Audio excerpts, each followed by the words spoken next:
उपाध्याय और आप देख रहे हैं D7 न्यूज चैनल। नगर निगम में सभासद के चुनाव को लेकर गली मोहल्ले चौराहे पे आप हर जगह प्रत्याशियों के बैनर और पोस्टर देखे जा सकते हैं। ऐसे में यहाँ तक कि चाय की दुकानें और गलियों में भी चुनावी चर्चाएं शुरू हो गई हैं। जैसे जैसे पार्षदी का चुनाव नजदीक आता जा रहा है, वैसे वैसे सभी प्रत्याशी, सभी भावी पार्षद प्रत्याशी अपने अपने तरीके से चुनावी तैयारियां शुरू कर दी हैं। ऐसे में हम आज आ गए हैं वार्ड नंबर 56 लालपुर मीरापुर वसई में, जहां हम मुलाकात करेंगे कमलाकांत पांडे उर्फ पिंटू जी से। इनके बारे में थोड़ी सी जानकारी देते हैं कि ये पहले इस क्षेत्र से बीडीसी क्षेत्र पंचायत सदस्य भी रह चुके हैं और इस बार पार्षदी का चुनाव लड़ने की तैयारी में है। तो आइए मिलते हैं पिंटू जी से, जानेंगे कि अभी तक उनके इस वार्ड में कौन कौन सी ऐसी समस्याएं हैं जो पार्षद बनने के बाद उसे वो प्राथमिकी तौर पे करना पसंद करेंगे। साथ ही बात करेंगे उनके राजनीतिक करियर पे। तो आइए मिलते हैं पिंटू जी से। सर नमस्कार सर, सर्वप्रथम तो मैं आपको इस पार्षदी चुनाव को लेकर अपने चैनल की तरफ से हार्दिक शुभकामनाएं दूंगा। और सर, आप अपना पूरा परिचय देते हुए हमें बताइए कि आप किस वार्ड से इलेक्शन लड़ रहे हैं और राजनीति में कब से आए, किन कारणों से आपने राजनीति को ज्वाइन किया। पहले तो आपने अपने चैनल से मुझे शुभकामना दी, उसके लिए मैं आपको तहे दिल से धन्यवाद देता हूँ। मेरा नाम कमलाकांत पांडे उर्फ पिंटू है। मैं राजनीति के क्षेत्र में, जब मेरे पिताजी 2002 में विधानसभा का चुनाव लड़े, उसी समय मैं आया। तब से लगातार मैं राजनीति के क्षेत्र में बना हुआ हूँ। 2010 में मैं अड़े गाँव से क्षेत्र पंचायत सदस्य का चुनाव जीता और निरंतर उसी के बाद से राजनीति और जनसेवा का जो जंबो है वो लगातार बना हुआ है। सर, पहले तो आपके क्षेत्र में ग्राम सभा का चुनाव होता था, छोटा सा गांव होता था और लोग अपने गांव के ही आदमी में चुनते थे। लेकिन अब इसे नगर निगम में सम्मिलित करके एक वार्ड में तब्दील कर दिया गया है, 2-3 गाँवों को मिला के, जिससे आप लोगों का कार्य क्षेत्र भी बढ़ गया है। तो ऐसे में मैं ये जानना चाहूँगा कि प्रधान के कार्यकाल में क्षेत्र का विकास बेहतर होता था या नगर निगम में सम्मिलित होने के बाद से आपके क्षेत्र का विकास बेहतर हो सकेगा। देखिए भैया, ऐसा है कि काम कराने के ऊपर है। प्रधानी कोटे का भी जो काम होता है वो भी कम नहीं है। पार्षदी की एरिया थोड़ी बड़ी हो जाती है और काम करने वाले व्यक्ति को न एरिया छोटी न बड़ी, काम करना है तो काम करना है, नहीं करना है तो कोई बात ही नहीं। सर, नगर निगम में अक्सर हमें शिकायत मिलती रहती है कि ठीक ढंग से कहीं साफ सफाई नहीं होती, ना ही दवाइयों का छिड़काव होता है। और जब भी शिकायत लेके जाओ तो वहाँ पे लोगों द्वारा ये सुनने को मिलता है कि कर्मचारियों की कमी बताई जाती है। इस पे आपका क्या कहना है। देखिए, कर्मचारियों की कमी हो सकती है, मैं इस पर टीका टिप्पणी नहीं कर सकता, लेकिन काम तो बरोबर होता है। मेरा चूंकि हर क्षेत्र में दौरा हो रहा है, मैं बरोबर देख रहा हूँ। चूंकि ये नगर निगम में पहली बार सम्मिलित हुआ है इस 5 गाँव, तो 5 गांव में कूड़े उठाए जा रहे हैं, झाड़ू लगाया जा रहा है। कार्य कराने की, करने की इच्छा शक्ति पे ही निर्भर करता है कि आप कैसे कार्य करा लेते हैं। अगर इच्छा शक्ति मजबूत रखेंगे तो ऐसा कोई कार्य नहीं है जो अपने वार्ड में आप न करा पाए या अपने ग्राम प्रधान के क्षेत्र में न करा पाए।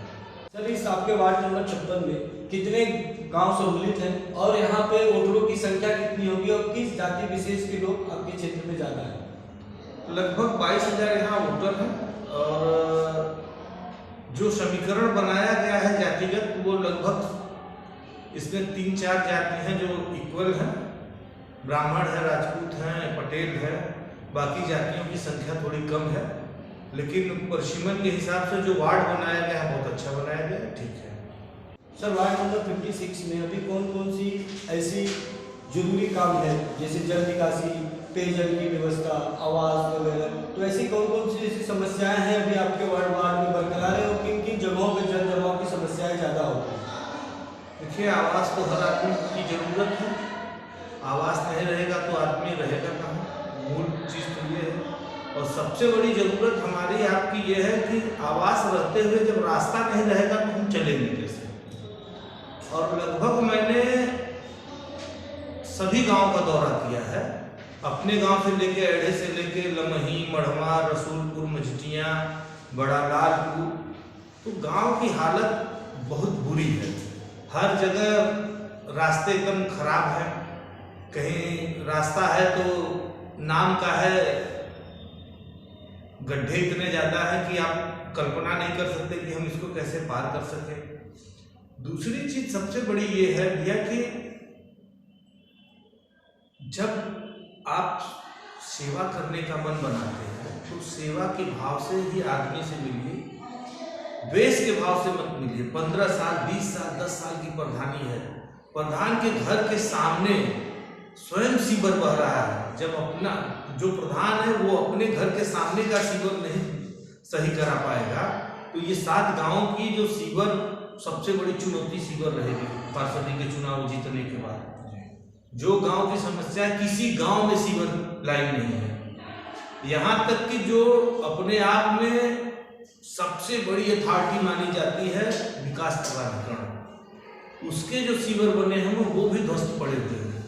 आप आए होंगे, टीएफसी जाने का एक रास्ता मिला होगा आपको, जहाँ जो माननीय नरेंद्र मोदी जी द्वारा बनाया गया है, उस रास्ते की भी सीवर लाइन ध्वस्त पड़ी है। तो आज अगर जरा सी बारिश हो जाती है तो रामेश्वर महादेव इंटर कॉलेज, नटनिया डाई, चांदमारी बाजार एकदम पानी से जलमग्न हो जाता है।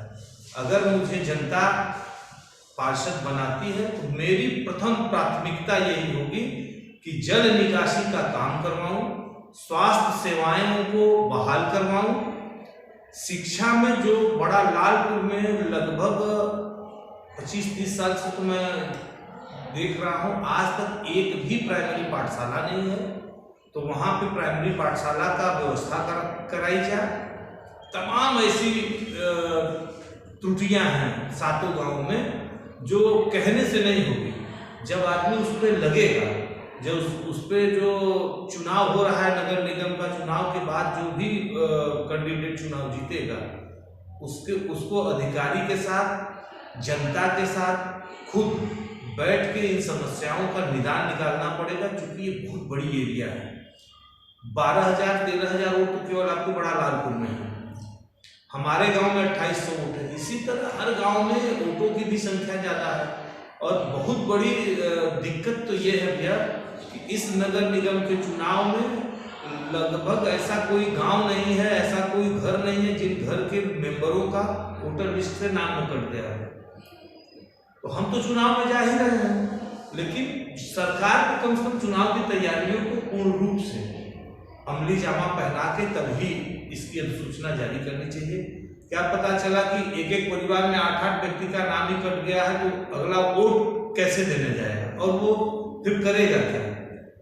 अगर अपने मत का मतदान नहीं कर पाता है हिंदुस्तान में रहने के बाद, अगर उसका वोटर लिस्ट में नाम नहीं आता है, तब तो बड़े शर्म की बात है। यही सब है। तो सर, इन समस्याओं से निपटने के लिए आपने कोई योजना बनाई है? हम गांव-गांव लोगों को लगाए हुए हैं। हमारे गांव में हर गांव में लोग लगे हुए हैं, वोटर लिस्ट में नाम बढ़वा रहे हैं। जिनके पास मैं पहुंच जा रहा हूं या उनसे कुछ लोगों का फोन आया है, कहें भैया आप नहीं बनवा पा रहे हैं, तो उनसे मैं उनका आधार कार्ड, एक फोटो और मोबाइल नंबर लेके मैं स्वयं भी इन लोगों के पास जाके दे रहा हूँ, वोटर लिस्ट में नाम बढ़वाने का काम कर रहा हूँ। और आपके चैनल के माध्यम से भी मैं ये कहना चाहता हूँ कि वार्ड 56 ही नहीं, पूरे बनारस जिले में जितने वार्ड बने हैं, 100 वार्ड बने हुए हैं, सभी मतदाताओं से, माता बहनों से, भाइयों मित्रों से मैं कहना चाहता हूँ कि अपना वोटर लिस्ट में नाम डलवा लें। नहीं डलवा पाते हैं तो ये मत देखिए कि हम किस प्रत्याशी को वोट करने वाले हैं या वो मेरे समर्थक हैं, ये नहीं है। जो आपका वोटर लिस्ट में नाम डलवा दे उस व्यक्ति से मिलकर अपना वोटर लिस्ट में पहले नाम डलवाइए, तब मतदान कर पाएंगे। और नहीं मतदान भी नहीं कर पाएंगे, न किसी के साथ आप घूम पाएंगे। सर, इस सभासद के चुनाव में एक से एक धुरंधर भी आपके सामने प्रतिद्वंदी के तौर पर उतरेंगे। ऐसे में सब अपने अपने तरीके से पब्लिक को अपनी तरफ आकर्षित करने में जुटे हुए हैं, तो आप ऐसा कौन सा तरीका अपनाएंगे या ऐसे कौन से योजनाओं को लेकर उनके सामने उतरेंगे ताकि वो आपकी तरफ आकर्षित हो सके? देखिए भैया, ये चुनाव चूंकि बड़ा है, फिर भी मैं कहता हूँ कि ये लोकल ही चुनाव में कहा जाएगा। इसमें आपकी खुद की आइडेंटिटी, आपका व्यवहार ये साबित करेगा कि आप कैसे हैं। और रहती बात, मेरे ऊपर कोई किसी प्रकार का आरोप नहीं लगा सकता मैं कि हम कहीं जमीन कब्जा किए हैं या किसी की बेईमानी किसी कोई चीज की है। तो मेरा जो व्यवहार है वो एकदम सरल और सहज है। जितने भी प्रत्याशी, लगभग 17 प्रत्याशी अब तक हमारे वार्ड 56 में आ चुके हैं। मैं दावे के साथ कह सकता हूं कि कोई प्रत्याशी मेरी बुराई कर ही नहीं सकता, और न मैं अपना किसी को प्रतिद्वंदी मानता हूं। चुनाव तो आज है, कल चला जाएगा। 15 दिन का, 20 दिन का, 1 महीने का चुनाव है, फिर वही चेहरे, फिर वही लोग मेरे सामने आएंगे। तो प्रतिद्वंदिता और द्वेष दिखाने का कोई मतलब नहीं है।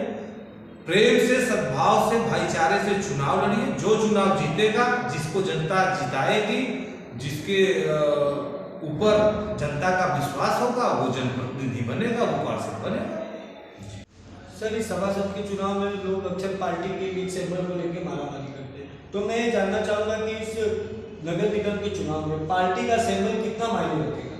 पार्टी का सिंबल भैया मायने रखता है, लेकिन मेरे लिए पार्टी का सिंबल मायने नहीं है। मेरे लिए जो जनता जनार्दन है, जब मैं गाँव में जा रहा हूँ तो मैं तो जाता हूँ 2, 4, 5 आदमी के साथ, 10 आदमी के साथ, लेकिन जो लोगों का हुजूम, जो लोगों का प्यार मेरे ऊपर बरस रहा है, आशीर्वाद लोग बना रहे हैं, उसको देख के दिल, मन, आत्मा एकदम प्रफुल्लित हो जाती है कि मेरे पिताजी द्वारा जो किया हुआ कार्य है राजनीतिक क्षेत्रों में, उनके द्वारा जो लोगों की मदद की गई है, उसका समय आ गया है कि मैं उनकी आइडेंटिटी का और अपनी आइडेंटिटी का फायदा ले सकूं। और जनता के बीच में लगभग 1989 से मेरे पिताजी ने जनसेवा की हुई है, तो उसका लाभ मुझे जरूर मिलेगा। और व्यवहार इस चुनाव में बहुत बड़ा मायने रखेगा कि आप लोगों से कैसे मिलते हैं और लोगों के प्रति आपका व्यवहार क्या है। सर, पहले प्राइमरी विद्यालयों में 1-2 रुपया फीस लगती थी, तब लड़कों और बच्चों की अंबाल लगा होता था, लेकिन आज जब गवर्नमेंट पढ़ाई लिखाई के साथ बच्चों को भोजन और वजीफा भी दे रही है, फिर भी आज वहाँ नाम मात्र के ही बच्चे देखने को मिलते हैं। इस पर आपका क्या कहना है? देखिए भैया, इसमें 2 चीज़ है। पहले तो हम, चाहे हम हों चाहे आप हों, हर आदमी ने सरकारी मशीनरी, सरकारी चीज़ों के ऊपर से विश्वास करना बंद कर दिया। जब विश्वास खत्म हो गया, अब लोगों को लगता है कि मेरे अगर बच्चे प्राइमरी पाठशाला में पढ़ने जाएंगे तो वो अच्छे नहीं पढ़ सकते। अगर मेरा ही गांव है जहां पे राघवेंद्र सिंह हेडमास्टर है, मेरे गांव के प्राइमरी पाठशाला पे चले जाइए और एक अच्छे किसी इंग्लिश मीडियम के बच्चे को ले आके मेरे प्राइमरी पाठशाला के बच्चे के सामने बैठा दीजिए। अगर मेरे प्राइमरी पाठशाला का लड़का उस बच्चे से ज्यादा ब्रिलियंट न निकले तो जो कहीं सो हार जाऊंगा। पढ़ाई कराने का और करने की दोनों की क्षमता होनी चाहिए। अगर मैं चाहूंगा कि मेरा बच्चा इंग्लिश स्कूल के बजाय सरकारी स्कूल में ही पढ़ के अच्छी पोजीशन पा सकता है या आगे जा सकता है, ये मायने नहीं है कि सरकारी स्कूल में पढ़ेंगे तो नहीं मिलेगा। आज सरकारी स्कूलों में जो व्यवस्थाएं हैं वो आपको प्राइवेट स्कूल में नहीं मिलेगी। प्राइवेट स्कूल की फीस 2000 है, प्राइमरी स्कूल की फीस 200 रुपये भी नहीं होगी। हम लोग पढ़ते थे तो 1 रुपया थी। अब जो सरकार इतना पैसा लगा के गवर्नमेंट लोगों को रख के बच्चों को पढ़ाने के लिए गांव-गांव व्यवस्था दी है, अगर हम उनकी व्यवस्था पे विश्वास नहीं करेंगे तो वो संस्था कैसे चलेगी? उस संस्था को चलाने के लिए मेरा हर व्यक्ति से अनुरोध है कि इंग्लिश मीडियम में आप पढ़ाइए, मैं उसमें मना नहीं कर रहा हूँ, लेकिन अपने बच्चों को गांव के प्राइमरी पाठशालाओं में भी भेजिए, ताकि जो स्टार्ट की शिक्षा दीक्षा है अगर वो प्राइमरी पाठशाला से लेंगे तो उनको जो मूल चीजें प्राइमरी पाठशाला में मिलेगी वो इंग्लिश मीडियम में कभी नहीं मिल सकती। ये अंतर है। Sir, Lalpur, Mirapur, Vasai ward number 56 की जनता से इस पार्षदी को चुनाव को लेकर आप क्या अपील करना चाहेंगे? वार्ड नंबर 56 के सभी मतदाताओं से, भाइयों और बहनों से, मित्रों से मैं एक ही अनुरोध करना चाहता हूँ, सही चुनिए, नेक चुनिए। चुनाव 5 साल में एक बार आता है। सही आदमी का चुनाव आप अगर करेंगे तो 5 साल हम भी खुश, आप भी खुश। अगर गलत आदमी का चुनाव करेंगे तो हम भी दुखी, आप भी दुखी। पता चला हम पार्षद जी के यहाँ गए हैं तो पार्षद जी दूसरे जगह गए हैं। तो जनता को जब जा रही है, पहली बार चूंकि नगर निगम में लालपुर, मीरापुर, वसई वार्ड नंबर 56 के लोग मतदान करने जा रहे हैं, तो उनसे हमारी बस एक ही अपील है कि उस आदमी को आप मतदान करिए जो आपका काम आसानी से करा सके, आपके लिए एकदम सरलता से उपलब्ध रहे। चुनाव तो बहुत लोग लड़ रहे हैं, मतदान तो आपको करना ही करना है।